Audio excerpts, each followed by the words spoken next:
calls us to love each other. But what exactly does this mean? It is connecting deeply with your neighbors by showing up and being devoted to them. It is loving those who are different from you by accepting them as they are and encouraging these people. Because we're for them and not against them. It is being kind and compassionate by speaking with love And honoring one another by humbly serving each other and putting their needs first. When we love one another above all other things, we are being the church and we are better together.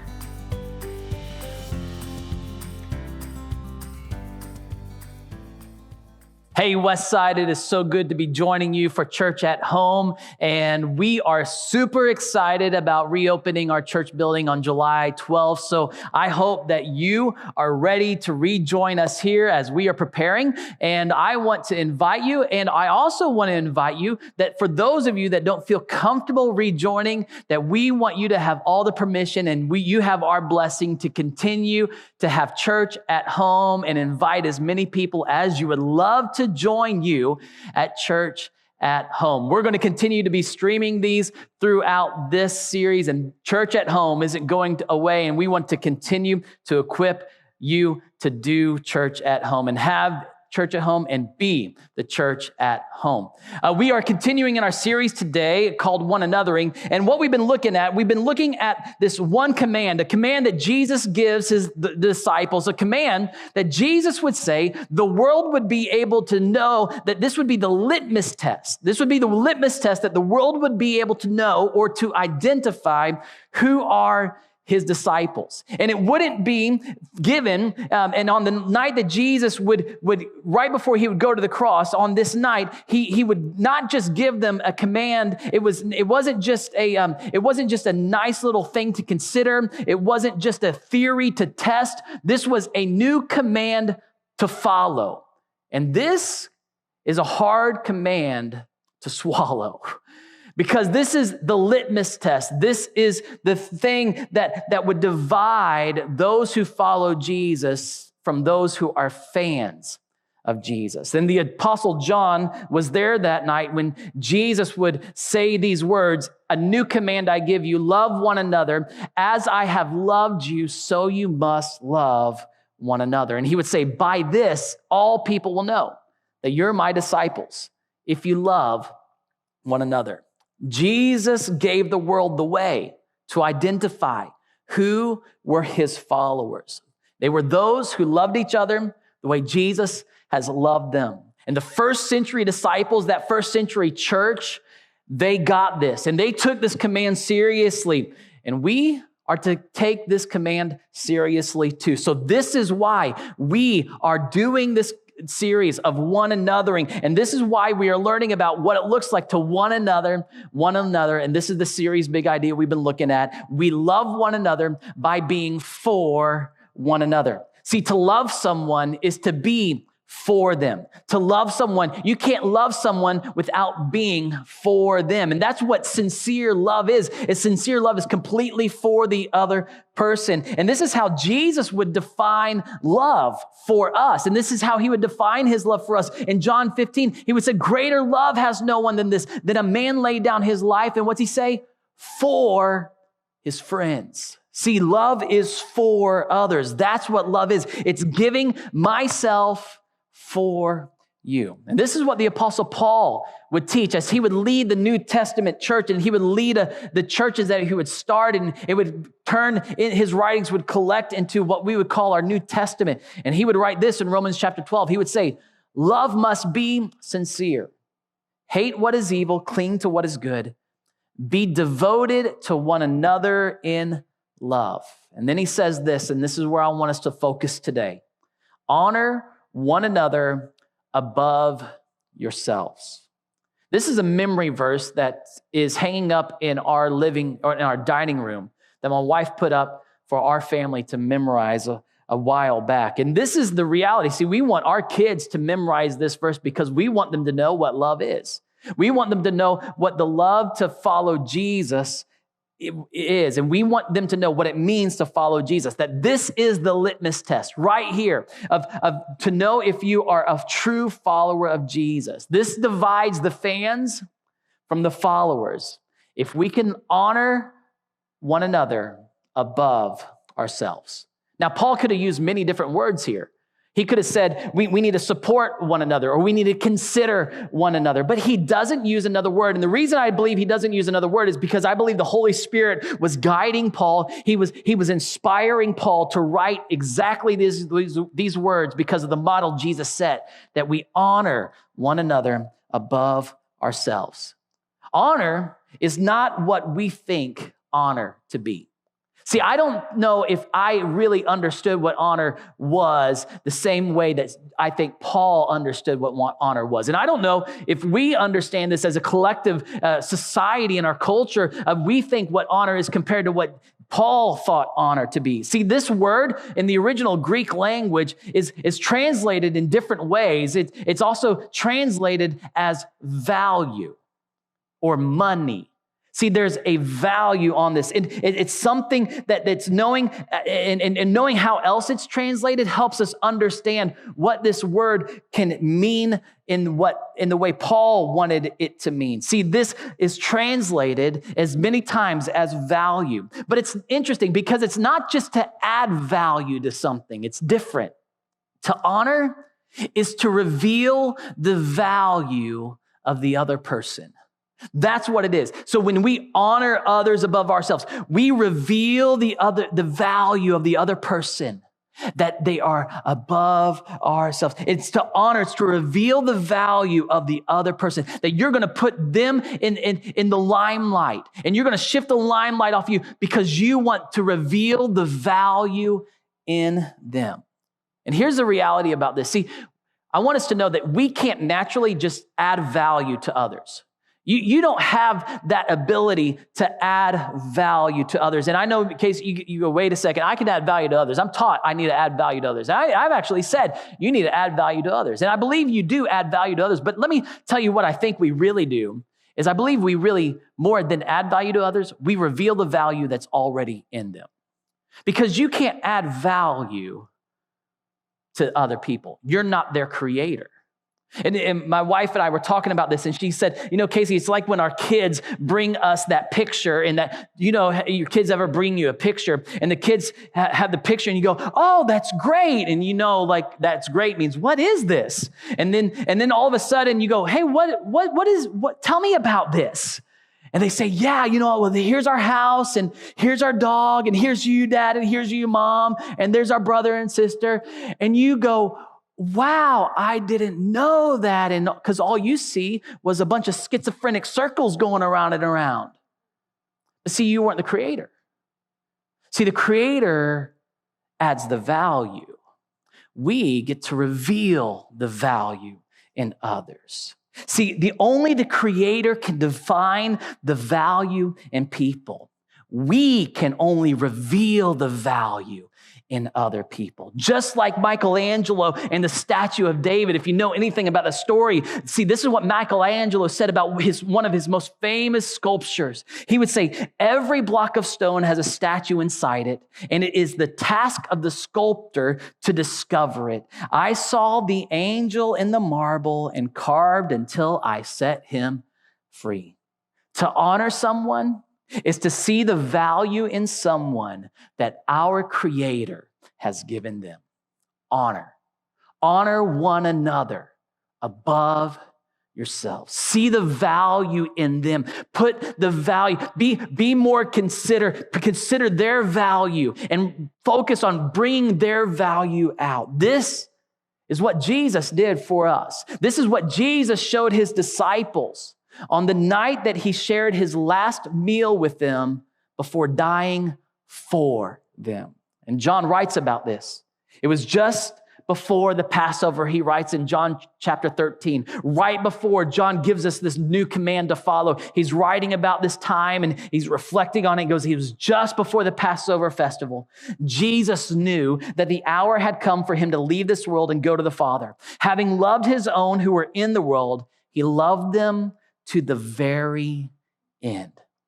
And I believe what John is doing to his audience, he's building up the anticipation. And for those first century readers, I think they were feeling that anticipation that he was saying, Jesus finished strong. He was strong to the very end. He showed love all the way to the end of his life.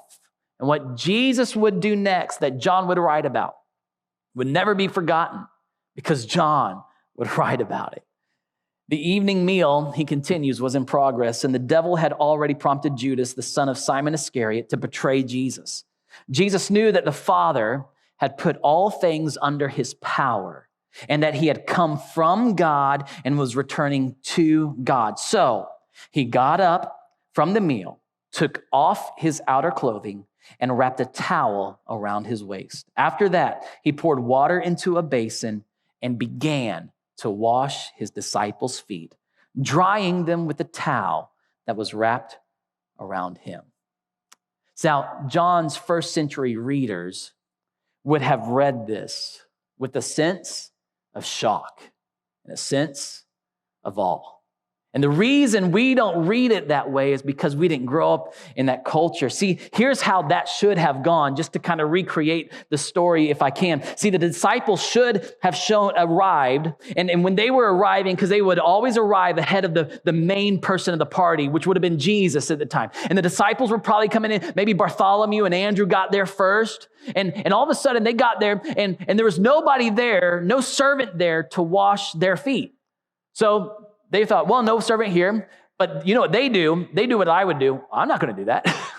And so they just go to the table, they recline at the table, and then the next disciples come in and they recognize, well, there's no servant here. That's odd. And they go to the table because at dinner, especially during the Passover, there was always a servant there to wash the people's feet. But Jesus, maybe he arranged this way. Maybe he knew the lesson he wanted to teach. But for whatever reason, there was no person there to wash the disciples' feet. And then the main guest of honor would have arrived. So in this, if the scenario was perfect, all the disciples would have had their feet washed by the lowest person in the status and of the household, and that person would have washed all the people's feet for dinner. And so when they would eat at dinner, then the main guest would come into a room that had this great aroma because all the feet were clean. And Jesus would have arrived and had his feet washed. But in the story that John tells, there's no servant. And none of the disciples were going to take that role. I don't know if I would have taken that role. But Jesus takes that role because he knew who he was. He knew where he was from. And he knew what he came to do. And I want you to know this. See, when you know who you are and when you know what you have, you will know what to do. Jesus knew who he was. He knew from where he came. He knew what he had. And that meant he knew exactly what to do. He knew Jesus knew the Father had put all things under his authority. Jesus knew he was God and he was returning to that very same place of authority, the same position and with God the Father. And so what does he do? Jesus gets up to kneel down. So he got up, and the ultimate thing that he did after getting up is he knelt down. Jesus takes off his outer clothing, an act of humility. Then Jesus places a towel around his waist, an act of submission. And then Jesus pours water in a bowl and proceeds to wash their feet, an act of honor, an act that reveals the value of the person of whose feet are being washed. When Jesus washed his disciples' feet, he revealed their value. And when he had finished, John continues, when he had finished washing their feet, he put on his clothes and returned to his place. And he says, "Do you understand what I have done for you?" And then the answer, you and I know what the answer was. It was no. They had no clue what Jesus had just done for them. And they had no clue what Jesus was about to do for them. See, Jesus just honored them. And now he's going to school them. He says, you call me teacher and Lord, and rightly so, for that is what I am. Now that I, your teacher and Lord, have washed your feet, you also should wash one another's feet. I have set an example that you should do as I have done for you. Very truly, I tell you, no servant is greater than his master, nor is a messenger greater than the one who sent him. Now that you know these things, you are blessed. You will be blessed if you do them. See, right here, Jesus flips the script on what we knew and what we know as honor. What the disciples knew as the most honorable person in the room and what that honorable person should do. He flips the script on this. See, Jesus should have been the one who was honored, yet Jesus honored his disciples by serving them. See, while Jesus was the one to be honored, Jesus flips the script and he honors his disciples by serving them.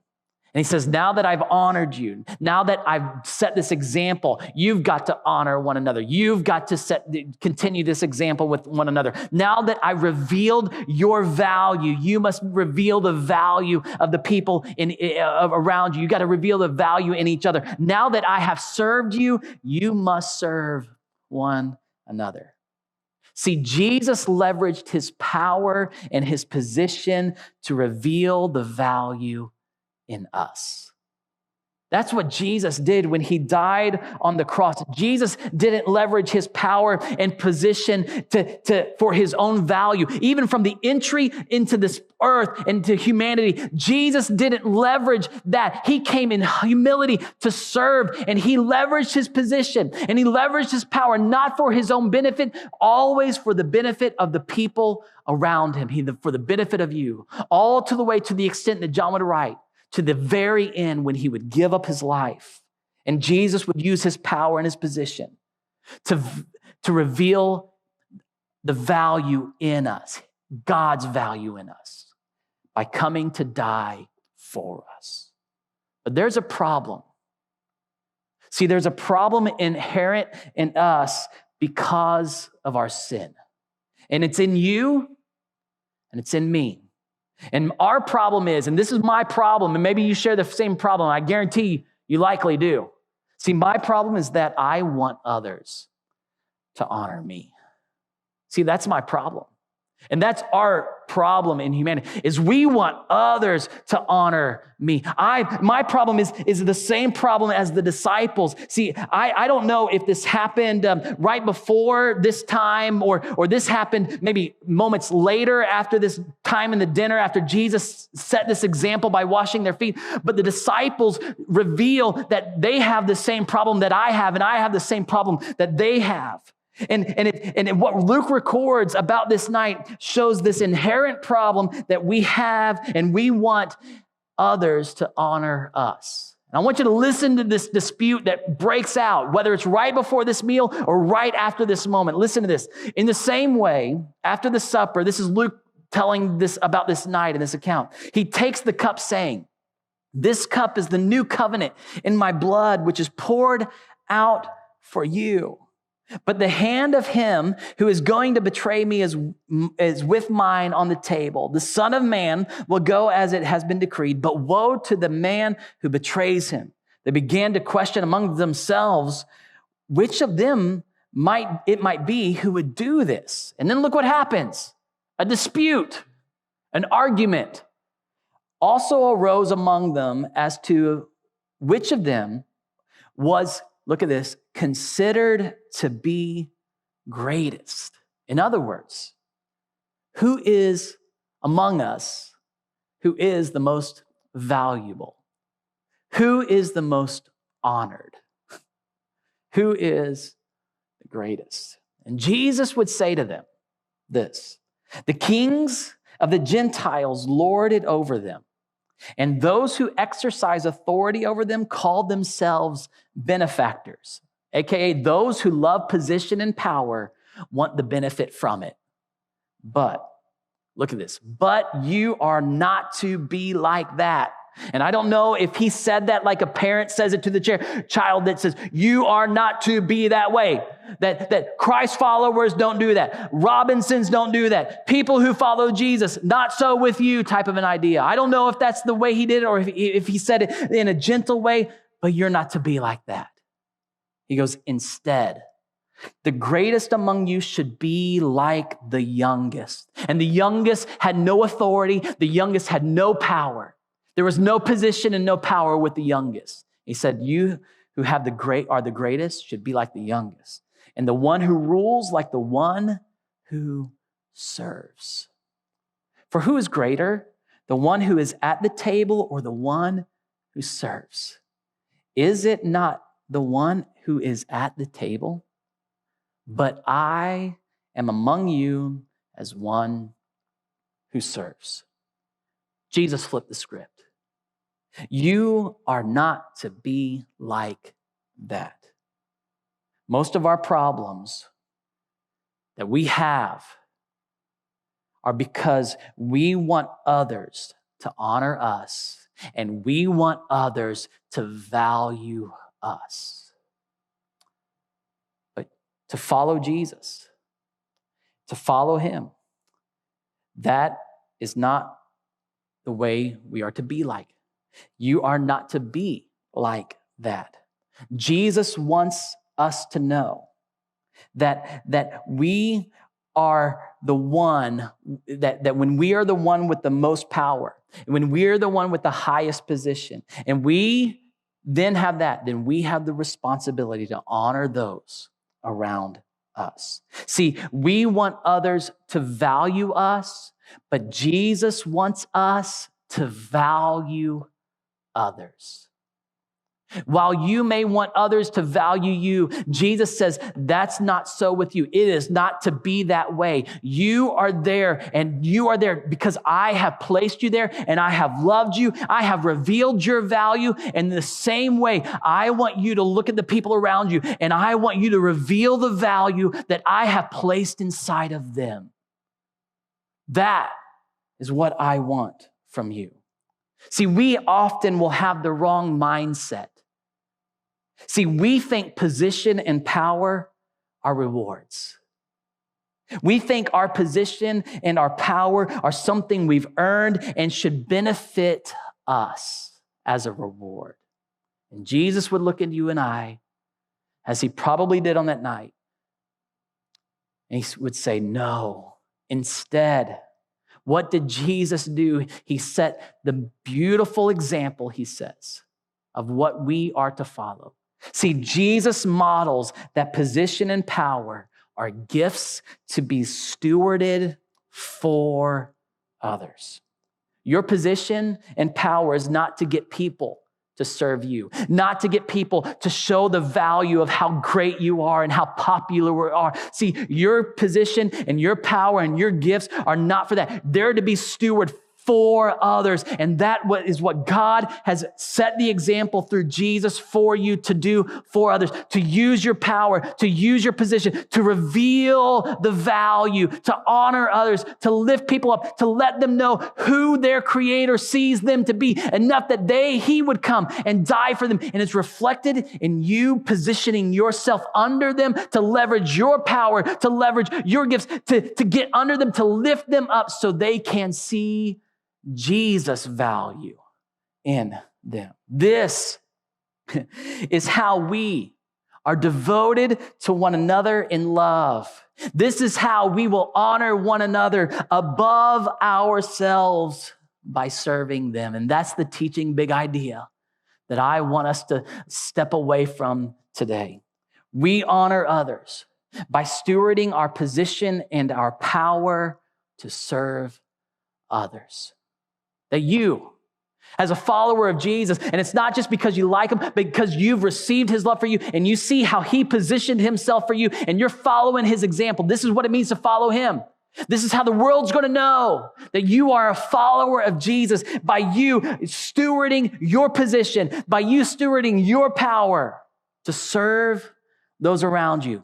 to honor them, to reveal the value in them, that we see our position. And when we know who we are, we're going to know what we are to do. When we know who we are, that we are priceless in God's eyes, that he came to die for us. And because he came to die for us, we know who we are. And so therefore, we can stand up from our table wherever we stand in life. And we can stand up. And as soon as we stand up, we know what we need to do. We need to kneel down to honor others, to show the value that God already sees in them, regardless of how I see them. See, we acknowledge our power and leverage it for the benefit of others.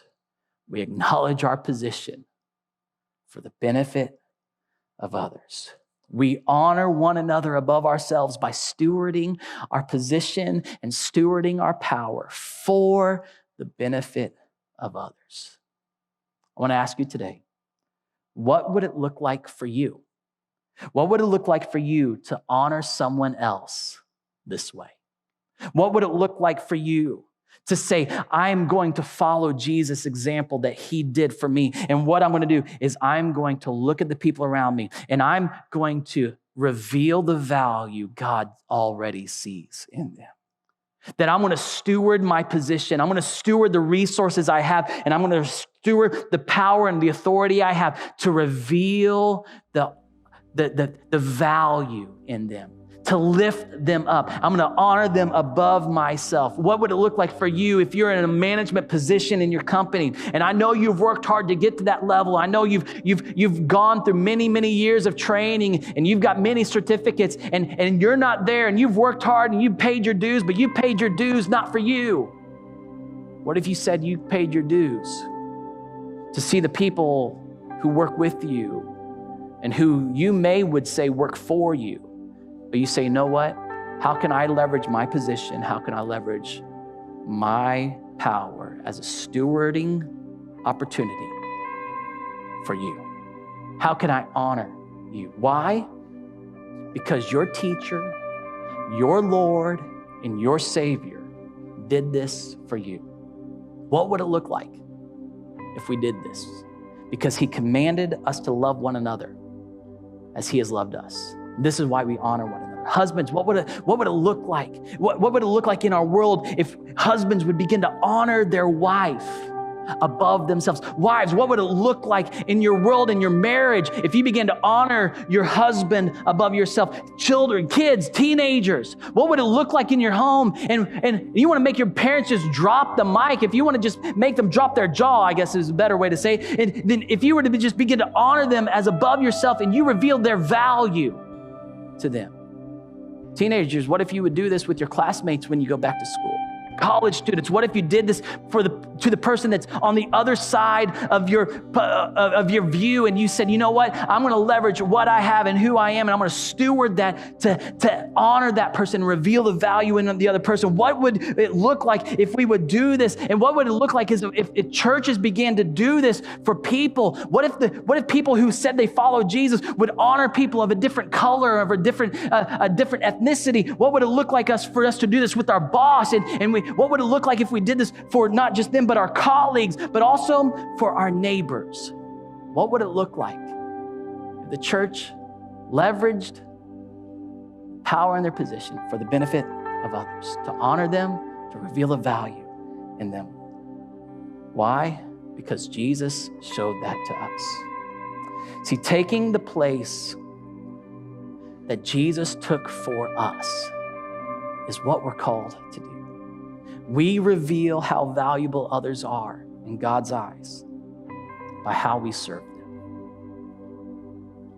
So we honor others by stewarding who we are and what we have to serve them.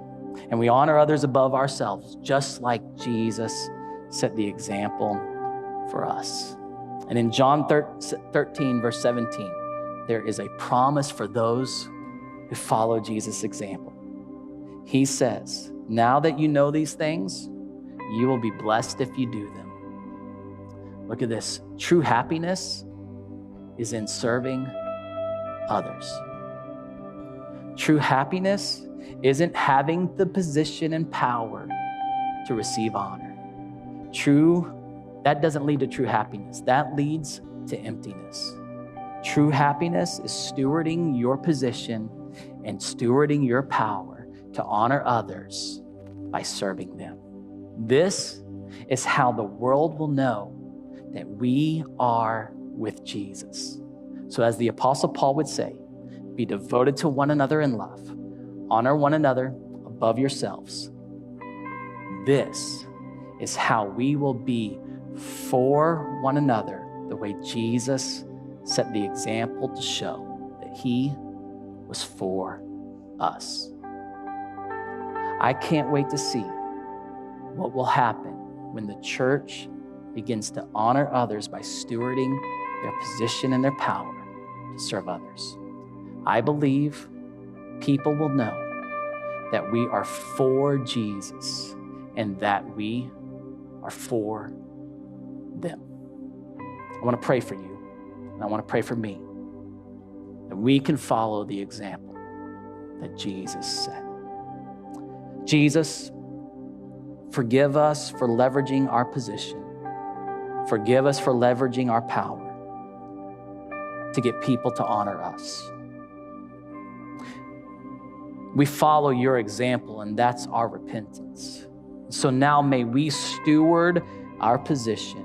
May we steward our power to honor others by serving others, to reveal the value that you've already placed in them. Why? Because we want the world to know that we are for you and that we are for them. In your name, Jesus. Amen.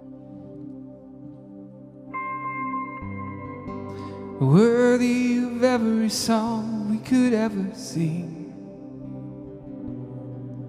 worthy of all the praise we could ever bring, worthy of every breath we could ever breathe. We live for you.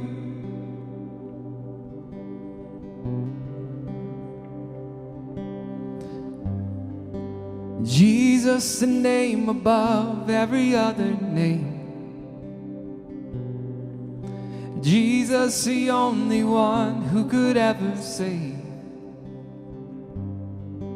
Worthy of every breath we could ever breathe. We live for you. Oh, we live for you. In holy, there is no one like you. There is none beside you. Open up my eyes and wonder and show me who you are and fill me with your heart and lead me in your love to those around me.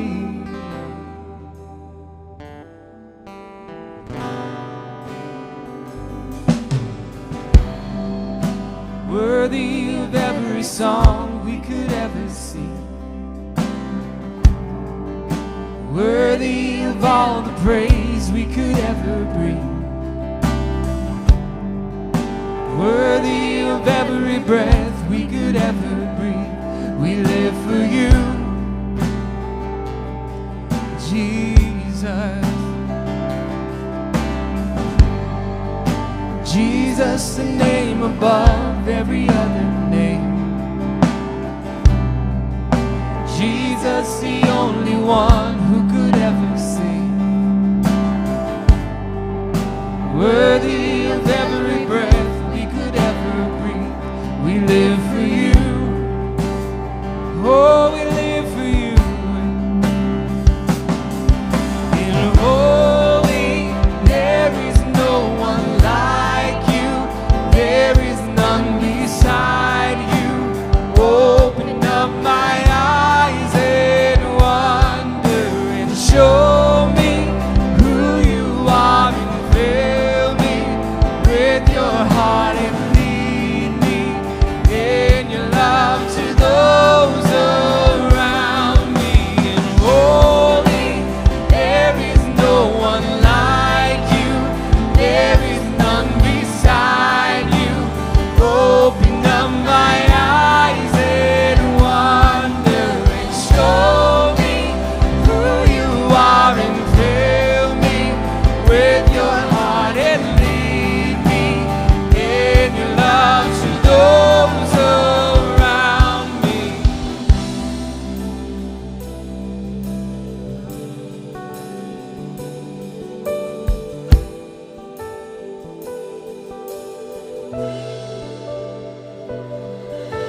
And I will build my life upon your love.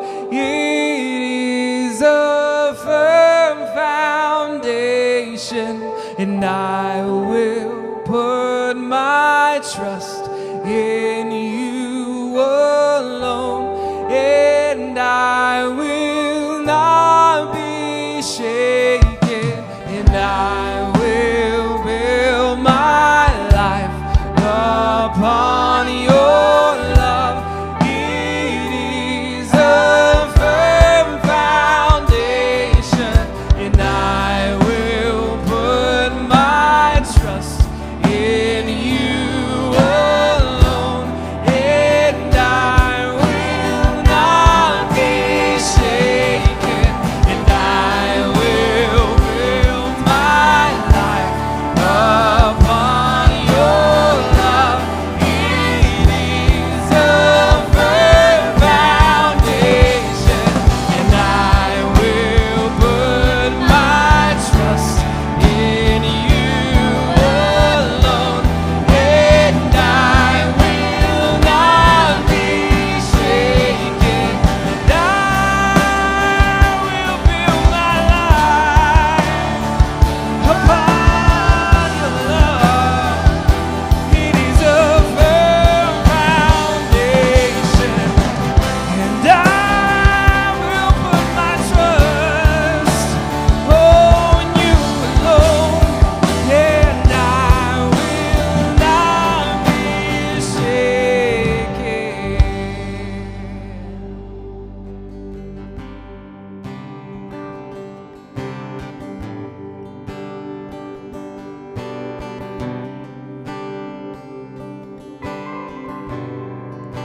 Worthy of every song we could ever sing. You're worthy of all the praise we could ever bring. And worthy of every breath we could ever breathe. We live for you. Oh, we live for you.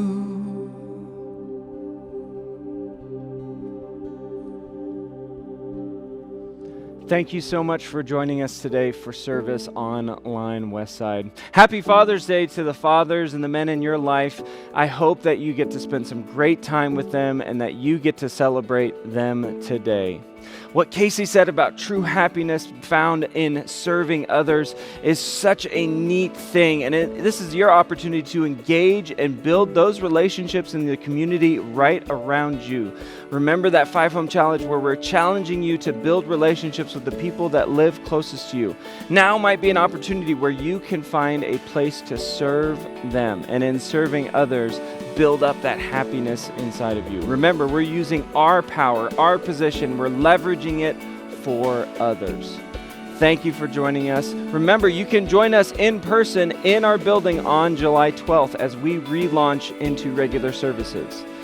We will have limited services, so kids are welcome to join us in the community room at 9:30 and 11, and we're reserving our 8:15 service for those who might be at higher risk. Thank you for joining us. Remember, our Connect card is online if you have prayer requests or if you are taking a next step in your relationship with Jesus. We want to hear about it. Thank you, Westside. I love you, and I will talk to you again next week.